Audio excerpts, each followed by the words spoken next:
नमस्कार, जनता टीवी देख रहे हैं आप और मैं हूं आपके साथ रितेश कुमार गौतम। और वक्त तो चला है अपना प्रदेश उत्तर प्रदेश का और बुलेटिन का आगाज करेंगे इस वक्त की बड़ी खबर के साथ। बड़ी जानकारी आपको बता दें जो इस समय सामने आ रही है। समाजवादी पार्टी ने लोकसभा चुनावों के संदर्भ में एक और सूची जारी की है। 6 और उम्मीदवारों के नाम का ऐलान कर दिया है पार्टी ने। संभल से मैदान में जियाउल रहमान वर्क, बागपत से मनोज चौधरी को दिया है टिकट, नोएडा से राहुल अवाना को प्रत्याशी बनाया, पीलीभीत से भगत सरन गंगवार पर दांव खेला है, घोसी से राजीव राय मैदान में उतारे गए हैं, मिर्जापुर से राजेंद्र सिंह बिंद समाजवादी पार्टी के उम्मीदवार घोषित किए गए, गौतम बुद्ध नगर से प्रत्याशी को बदला गया है। इस तरह से 6 नामों की सूची सामने आई है।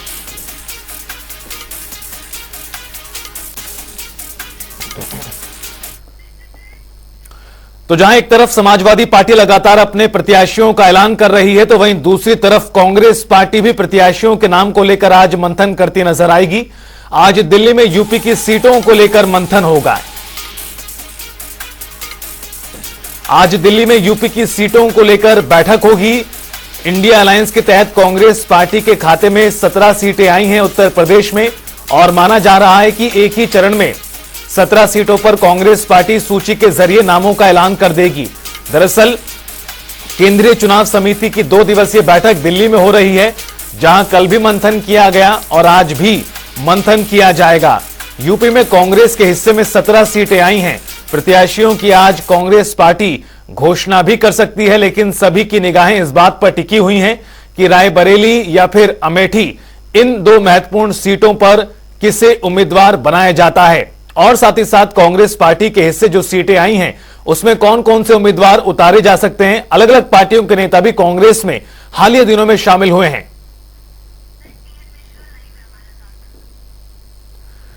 और हमारे साथ हमारे सहयोगी टीएन मिश्रा जी जुड़ गए हैं ज्यादा जानकारी के साथ। टीएन मिश्रा जी, एक तरफ समाजवादी पार्टी इंडिया अलायंस के तहत सीटों का ऐलान कर रही है, दूसरी तरफ कांग्रेस पार्टी को लेकर भी खबर है कि 17 सीटों को लेकर आज मंथन होगा और माना जा रहा है कि 17 सीटों के नाम का ऐलान भी कर दिया जाएगा। किस तरह की सुगबुगाहट चल रही है नामों को लेकर, और खास तौर पर वो 2 सीटें जो कांग्रेस की पारंपरिक सीटें हैं, रायबरेली और अमेठी।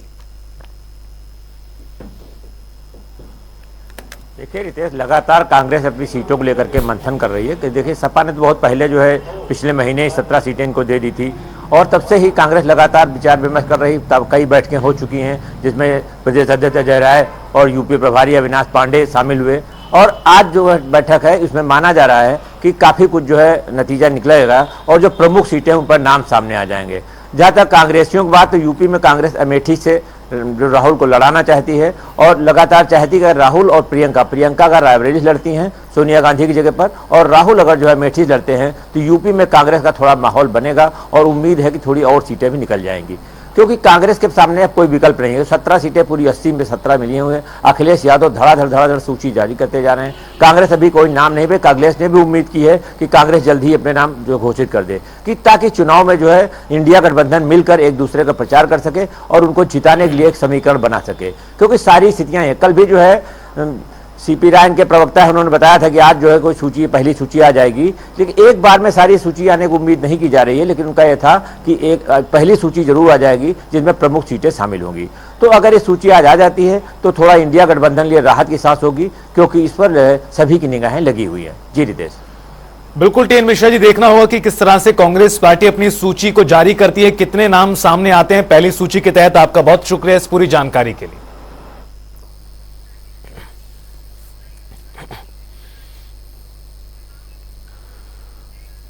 तो वहीं बदायूं में 2 बच्चों की हत्या के मामले में मजिस्ट्रियल जांच के आदेश जारी किए गए हैं। 15 दिनों के अंदर इस जांच की रिपोर्ट सौंपने के आदेश दिए गए हैं।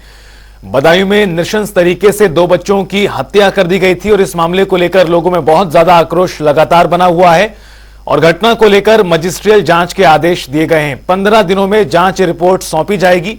आपको बता दें कि अभी एक आरोपी जावेद फरार है और उससे पहले साजिद जो दूसरा आरोपी था इस मामले में, उसका एनकाउंटर पहले ही हो गया है। जावेद पर 25,000 का इनाम भी प्रशासन द्वारा घोषित किया गया है। डबल मर्डर कांड की पूरी जानकारी आपको बताएं। मंगलवार की शाम डबल मर्डर हुआ।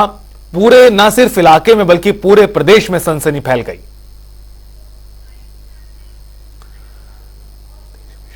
और बदायूं से हमारे सहयोगी अवधेश मिश्रा हमारे साथ जुड़ गए हैं इस बड़ी खबर पर ज्यादा जानकारी के साथ। अवधेश, मामले को लेकर लोगों का गुस्सा लगातार बना हुआ है और अब इस मामले में मजिस्ट्रियल जांच के आदेश दिए गए हैं। एक आरोपी फरार है, एक का एनकाउंटर हो चुका है, और क्या कुछ जानकारी अभी तक सामने आई है और जो मजिस्ट्रियल जांच के आदेश दिए गए हैं वो किस तरह से होती हुई नजर आएगी?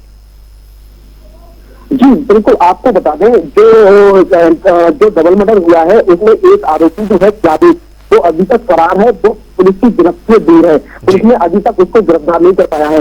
उसी पे आज 25,000 का इनाम घोषित किया गया है। वहीं उसमें जो है मजिस्ट्रियल जांच जो है वो बैठाई गई है। उसमें कई टीमें जो है वो लगातार दबके दे रही है और उसकी जल्द गिरफ्तारी की जाएगी। जी रितेश। अवधेश, लेकिन जिस तरह से मजिस्ट्रियल जांच के आदेश इस मामले में दिए गए हैं, चूंकि बहुत सारी जानकारियां इस मामले को लेकर सामने आई हैं, किस तरह से हत्या की गई, किस तरह से पैसे मांगे गए और एक के बाद एक झूठ कहीं ना कहीं बोले गए इस मामले में हत्या आरोपियों द्वारा। अब ऐसे में मजिस्ट्रियल जांच के जरिए क्या कुछ और जानकारी हासिल करने का प्रयास शासन प्रशासन द्वारा? जी बिल्कुल, आपको बता दें इससे जिले के जो जिम्मेदार अधिकारी हैं वो लगातार लगे हुए हैं और इसमें जो है मजिस्ट्रियल जांच जो है बैठा दी गई है और इसमें जो है एसओजी टीम है और भी पुलिस की टीमें हैं वो जो लगातार जो है वो आरोपी को गिरफ्तार करने के लिए लगातार लगी हुई है। और दूसरी बात यह है कि परिवार की तरफ से जो लगातार जो बयानबाजी हो रही है उसमें कहीं ना कहीं क्या सकता है ये तो आने वाला वक्त ही तय करेगा। इसमें अभी तक कुछ कहा नहीं जा सकता है। जी रितेश। अवधेश, लेकिन इस पूरे घटनाक्रम के बाद जिस तरह से लोगों में आक्रोश फूटा था, उसके बाद जो तस्वीरें सामने आई वो सभी लोगों ने देखी। अब इस घटनाक्रम के बाद पूरे इलाके में किस तरह का माहौल है, पुलिस किस तरह से डटी हुई है?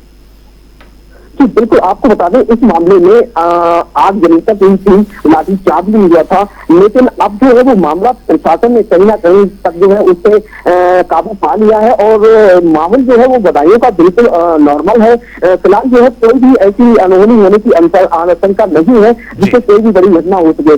पुलिस प्रशासन जो है वो लगातार पैदल मार्च कर रहा है और पुलिस प्रशासन की चप्पे चप्पे पर नजर है जिससे भी किसी भी प्रकार का कोई खुरापात ना हो, कोई भी शरारती तत्व जो है कोई खुरापात ना कर सके। बिल्कुल अवधेश, अब देखना यह है कि जो मजिस्ट्रियल जांच के आदेश दिए गए हैं वो किस तरह से आगे बढ़ती है और क्या कुछ खुलासे इस पूरे घटनाक्रम को लेकर सामने आते हैं। आपका बहुत शुक्रिया पूरी जानकारी के लिए।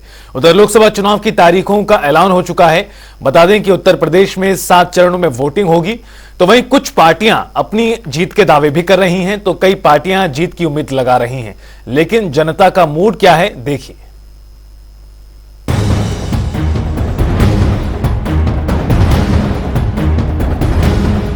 लोकसभा चुनाव के लिहाज से उत्तर प्रदेश देश की सभी राजनीतिक पार्टियों के लिए सबसे महत्वपूर्ण राज्य है। यहाँ से सबसे ज्यादा 80 लोकसभा की सीटें आती हैं। इसलिए राजनीति में कहावत भी है कि यूपी से ही दिल्ली का सफर तय होता है। यूपी भारत में सबसे अधिक लोकसभा सीटों वाला राज्य है। लोकतंत्र के महापर्व की रणभेरी बज गई है। चुनाव आयोग ने लोकसभा चुनाव की तारीखों का ऐलान कर दिया है। पूरा चुनाव 7 फेज में होगा। लोकसभा चुनाव 2024 पहला चरण 19 अप्रैल। 8 सीटों पर मतदान। सहारनपुर, कैराना, मुजफ्फरनगर, बिजनौर, नगीना, मुरादाबाद, रामपुर और पीलीभीत। दूसरा चरण 26 अप्रैल। 8 सीटों पर मतदान। अमरोहा, मेरठ, बागपत, गाजियाबाद, गौतम बुद्ध नगर, बुलंदशहर, अलीगढ़ और मथुरा। तीसरा चरण 7 मई। 10 सीटों पर मतदान। संभल, हाथरस, आगरा, फतेहपुर सीकरी, फिरोजाबाद, मैनपुरी, एटा, बदायूं, बरेली और आंवला। चौथा चरण 13 मई। 13 सीटों पर मतदान। शाहजहांपुर, खीरी, धौरहरा, सीतापुर, हरदोई, मिश्रिक, उन्नाव, फर्रुखाबाद, इटावा, कन्नौज, कानपुर, अकबरपुर और बहराइच। पांचवा चरण 20 मई। 14 सीटों पर मतदान। मोहनलालगंज, लखनऊ, रायबरेली, अमेठी, जालौन, झांसी, हमीरपुर, बांदा, फतेहपुर, कौशाम्बी, बाराबंकी, फैजाबाद, कैसरगंज और गोंडा। छठा चरण 25 मई। 14 सीटों पर मतदान। सुल्तानपुर, प्रतापगढ़, फूलपुर, प्रयागराज, अंबेडकर नगर, श्रावस्ती, डुमरियागंज, बस्ती, संत कबीर नगर, लालगंज, आजमगढ़, जौनपुर, भदोही और मछली शहर। 7वां चरण 1 जून 13 सीटों पर मतदान। महाराजगंज, गोरखपुर, कुशीनगर, देवरिया, बांसगांव, घोसी, सलेमपुर, बलिया, गाजीपुर, चंदौली, वाराणसी, मिर्जापुर और रॉबर्ट्सगंज। नवाबों की नगरी लखनऊ, क्या है जनता का मूड? जब बात उत्तर प्रदेश की हो तो यहाँ की राजधानी लखनऊ राजनीति का हॉटस्पॉट बन जाती है। लखनऊ से बीजेपी की ओर से राजनाथ सिंह फिर से चुनाव लड़ रहे हैं और उन्हें टक्कर देने के लिए समाजवादी पार्टी ने रविदास मेहरोत्रा को मैदान में उतारा है। जहां एक ओर राजनाथ सिंह भाजपा के वरिष्ठतम नेता माने जाते हैं तो वहीं रविदास मेहरोत्रा सपा के कद्दावर नेता हैं। लिहाजा लखनऊ लोकसभा सीट पर मुकाबला बेहद रोचक होने की उम्मीद है। वहीं जनता का क्या मूड है चुनाव को लेकर, सुनिए।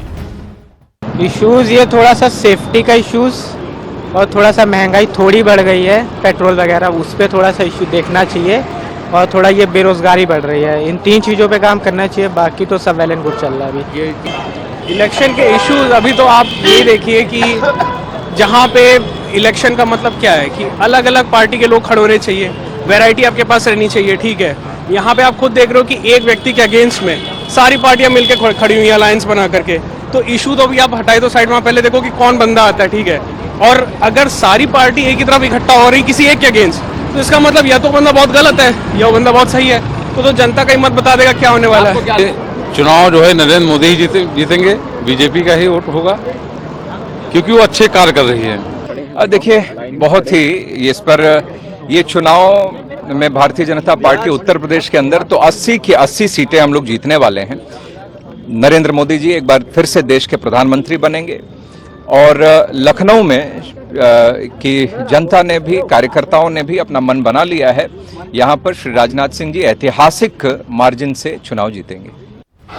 सपा का गढ़ मैनपुरी, क्या है जनता का मूड?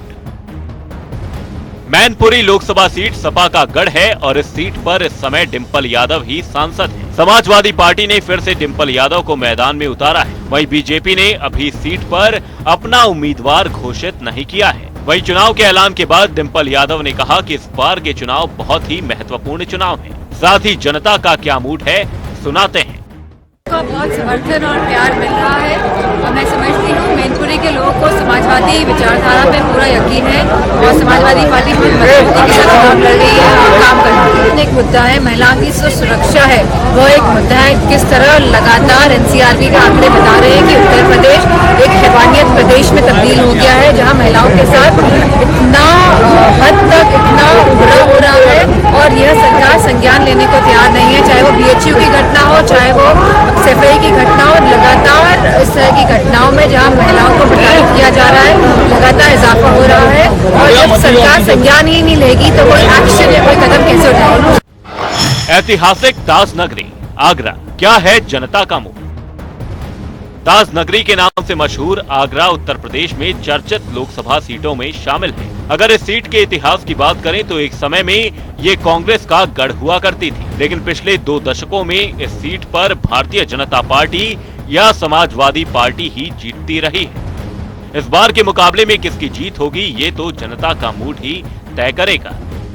ये जूता जो कारोबारी है वो तो बड़े लंबे समय से कुछ अपनी मांगे करता आ रहा है, जिसके ऊपर हम लोग की उम्मीद ये रहती है कि हो सकता है कि इस बार सरकार हमारी सुन ले। हम लोग तो सबसे पहले ये चाहते हैं जूते के अंदर जो ब्याज दर है, जूता कारोबारियों को वो ब्याज दर थोड़ी कम करके मिली जाए ताकि वो अपना काम कर सके। साथ के साथ चमड़े को थोड़ा प्रोत्साहन मिले, चमड़े के लिए कुछ ऐसा काम किया जाए जो पीछे सिंथेटिक चल रहा है, जो चमड़े को आगे बढ़ाने के लिए उसको बैन किया जाए, उसके इंपोर्ट के ऊपर बैन किया है, उसके मैन्युफैक्चरिंग के ऊपर बैन किया है ताकि जो चमड़ा उद्योग है वो आगे बढ़ सके। हमारा जो हिंदुस्तान का चमड़ा है वो पूरी दुनिया में मशहूर है, वो जूता पूरी दुनिया में मशहूर है। चमड़े के काफ़ी फ़ायदे भी है, नेचुरल चीज़ है, परंतु जो सिंथेटिक है वो नुकसान भी पहुंचाता है, स्किन के लिए हार्मफुल है। बहुत सारे विदेशी आप देखेंगे विदेश के अंदर ये बैन है, इंडिया के अंदर लेकिन ये अभी भी चल रहा है। तो हमारी उम्मीद ये है कि चमड़े के लिए ये सिंथेटिक को बंद किया जाए। हमारी पेडर इंडस्ट्रीज के लिए एक ही मांग है और बहुत दिनों से चल रही है, क्योंकि ये जो आगरे का पारंपरिक पुरानी प्राचीन पेड़ा कारोबार या सदियों से चलता आ रहा है, इसकी एक नहीं कई विशेषताएं हैं। इसको धार्मिक आधार पर भी देखा जाता है, इसकी धार्मिक मान्यताएं भी हैं, आयुर्वेदिक मान्यता भी है। इसको कुष्मांडू अभिलेख के नाम से भी जाना जाता है क्योंकि इसको आयुर्वेद में भी इसका स्थान है। और आगरा के जो ये मशहूर है तो इसमें कई मिठाई के रूप में अपनी आगरा में पहचान बनाई है। संगम की नगरी प्रयागराज, क्या है जनता का मुंह? प्रयागराज एक धार्मिक नगरी है। संगम की ये नगरी उत्तर प्रदेश की राजनीति में अहम जगह रखती है। इस संसदीय क्षेत्र ने कई बड़ी शख्सियतों को सदन पहुंचाया है। लाल बहादुर शास्त्री और विश्वनाथ प्रताप सिंह ने प्रयागराज लोकसभा का प्रतिनिधित्व किया था। अगर जिले के हिसाब से देखा जाए तो इसमें 2 लोकसभा सीट फूलपुर और प्रयागराज पड़ता है। प्रयागराज सीट पर सबसे ज्यादा कांग्रेस को 7 बार जीत मिली है, जबकि बीजेपी को 5 बार जीत हासिल हुई है। लेकिन इस बार के खेल में जनता किसे विनर बनाती है ये तो 4 जून को ही पता चलेगा। लेकिन अभी जनता का क्या मूड है जानते हैं। भैया हम लोग तो खुश हैं। हम लोगों को भाई डेली कमाना डेली खाना है। हम लोगों को डेली कमाना डेली खाना है। हम लोग तो खुश ही हैं सब। हाँ ठीक है। हम लोग मोहल्ले वासी सभी खुश हैं। गांधी जी का भी काम अच्छा है, अभिलाषा गुप्ता का भी काम अच्छा था। आने वाली सरकार भी इन्हीं की बनना है, तो लिहाजा कुल मिला के मान के चलिए 90% पब्लिक यहाँ की खुश है। श्री कृष्ण जन्मभूमि मथुरा, क्या है जनता का मूड? धार्मिक नगरी और भगवान कृष्ण की नगरी के रूप में पहचान रखने वाली मथुरा लोकसभा सीट उत्तर प्रदेश के हाई प्रोफाइल में से एक है। मथुरा को पिछली बार के लोकसभा चुनाव में बॉलीवुड की ड्रीम गर्ल हेमा मालिनी का साथ पसंद आया था। उन्होंने पिछले 2 बार से यहां से बतौर बीजेपी के टिकट पर चुनाव लड़ा और जीत दर्ज की। बड़ा सवाल यह है कि आगामी लोकसभा चुनाव के सियासी संग्राम में धार्मिक नगरी मथुरा लोकसभा सीट पर भारतीय जनता पार्टी हैट्रिक लगा पाएगी या फिर रालोद या अन्य पार्टियों का उम्मीदवार इस सीट पर कब्जा जमाएगा। लेकिन जनता का इस बार का क्या मूड है, सुनते हैं। समस्या तो इतनी दूर हो गई। दुख में सुमरन सब करे, सुख में करे ना कोई, और जो सुख में सुमरन करे दुख काहे को होए। भगवान कृष्ण को जन्म हो, हमें तो कोई दुख ना है। दुख तो एमएलए और एमपी को इनको जेब भरे कैसे हूँ। आप पूरे, मैं आपसे मीडिया वालों से ये कह रहा हूँ, आप इस कैमरे को लेके पूरे ब्रजमंडल की परिक्रमा लगावे। पूरे ब्रजमंडल में नाली नहीं है देहातों में, ऐसा पानी चलता है जाती है। कहता है कि तुम्हारा ब्रजमंडल है, वो हेमा मालिनी कहती है ने बहुत विकास किया, बस इसको गोद ले लिया, उसको गोद ले लिया। किस किस को गोद ले लिया? जगह जगह तीर्थ विकास के वो पत्थर लगा दिए गए हैं। उसको शुक्ला वो कौन से पहले यहाँ वो हुए थे तीर्थ विकास परिषद जो बनी है, उनके जगह जगह बोर्ड जरूर लग रहे हैं। उनका विकास तो बताओ, मैं विकास उन जगह किया है जिस जगह धन आवे। देखिए मथुरा जनपद में विकास हुआ होगा वो तो मैं नहीं कह सकता, लेकिन यमुना किनारे किसी प्रकार का कोई विकास नहीं हुआ है। और स्थिति यमुना जी की तो बहुत दयनीय कर दी है। इतना नाले चल रहे हैं, अगर आप चल करके देखें तो यमुना जी की स्थिति बहुत दयनीय है। चाहे यहाँ के मेयर हो, चाहे यहाँ के सांसद हो, या हमारे यहाँ के विधायक हो, कोई यमुना जी की तरफ में ध्यान देने को तैयार नहीं है। हेमा मालिनी जी हमारी 10 साल से सांसद हैं। उनके मथुरा में जो कार्यकाल है बहुत अच्छे कार्यकाल है, और जिसमें कि मथुरा का सौंदर्यीकरण, ब्रिज का सौंदर्यीकरण बहुत हुआ है। और बस 2-3 समस्याएं ऐसी हैं जो अभी उन्होंने घोषणा की हुई है, वो होनी है और अगले कार्यकाल में वो कर देंगी। जैसे जमुना का सौंदर्यीकरण है, बंदरों की समस्याएं, और बंदरों की समस्याओं के लिए उन्होंने सफारी बनाने की जो बात की है वो भी बन जाएगी। इतने काम किए उनके बहुत अच्छे हैं और आगे भी अच्छे ही होंगे। उनकी छवि बाकी नेताओं से बहुत अच्छी छवि है और उन पर कोई लांछन नहीं है, कोई उन पर आरोप नहीं है। बहुत अच्छी छवि के नेता हैं और उनका कोई विरोध नहीं है। लोकसभा चुनाव का बिगुल बज चुका है। सबसे पहले पश्चिमी यूपी से चुनाव की शुरुआत होगी। पूर्वी यूपी में सबसे अंत में वोटिंग होगी। लखनऊ में 5वें चरण और पीएम मोदी के संसदीय क्षेत्र वाराणसी में 7वें चरण में वोटिंग होगी, जिसके बाद 4 जून को साफ हो जाएगा कि जनता किसे अपना समर्थन देकर किंग बनाती है। स्पेशल डेस्क, जनता टीवी।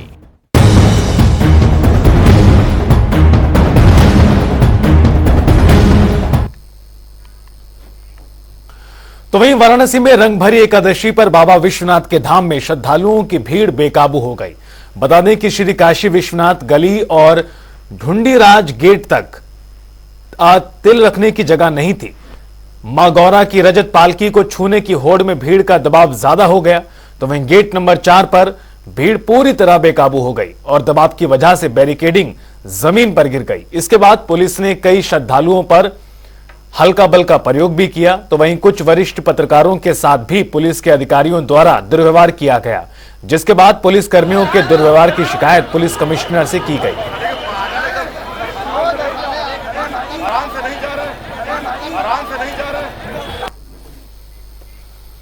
और फिलहाल इस बुलेटिन में इतना ही। आप देखते रहिए जनता टीवी।